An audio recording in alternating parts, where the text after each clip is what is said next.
All right, so it's 2026, and it is the 250th year of the United States of America.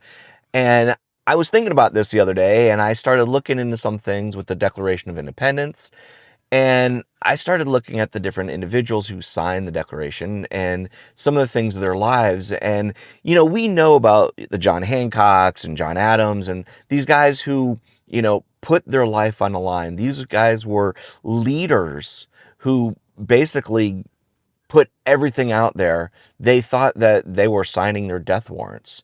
And, it's an amazing thing to look at these guys and go, they had businesses, they were profitable, they were living good lives compared to the majority of the other people in the colonies, but they were willing to give all of that up for freedom, and they laid it all on the line. So I was looking at some of these, and some of the lesser known people that signed the Declaration was one of these guys called Stephen Hopkins.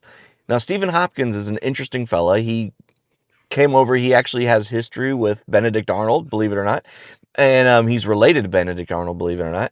He comes over, sets up. He's doing very well for himself in Rhode Island, but he also is starting to feel everything change, and he's starting to realize that changes have to be made.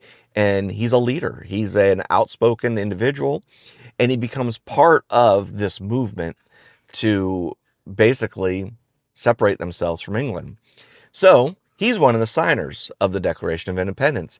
And it's a very interesting thing because he signs this thing and he's got a famous quote going, "My hand trembles, but my heart does not." And I looked that up, and I looked him up, and I found out that that statement has kind of two meanings. Number one, he has cerebral palsy. So he actually is shaking. And it says that when he signed the Declaration, he had one hand shaking and the other hand, and he signed it using both hands because of that. But there's an also different and a deeper meaning, I think, in that statement as well, is that they were doing something that was so far beyond what anyone else had ever done. Revolutions like this were not even a thing. This is the first. This is something that is an incredible moment. And he knew that signing his name was putting his life on the line. So that trembling, that I know I'm doing something that's scary, but you know what? My heart is resolved, and I'm still going to do it. You know, he actually served in the Continental Congress for many years, and he finally stepped down only at the age of 78. Well, if you look at the timeline, that means that he was 69 when he signed the Declaration of Independence. We talk about a lot of times we hear that all the men who were part of this were all young men, and they all had they aspirations of greatness and everything else. But here was a gentleman who had spent years. He was a statesman. He'd been part of the Rhode Island colony.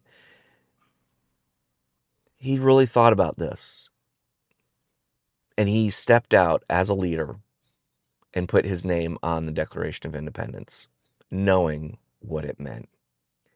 And I think that there are so many people out there that you feel like, well, I'm old, or, oh, I have an impairment, or, oh, I just don't know something, and it stops you and it keeps you from moving forward and keeps you from growing.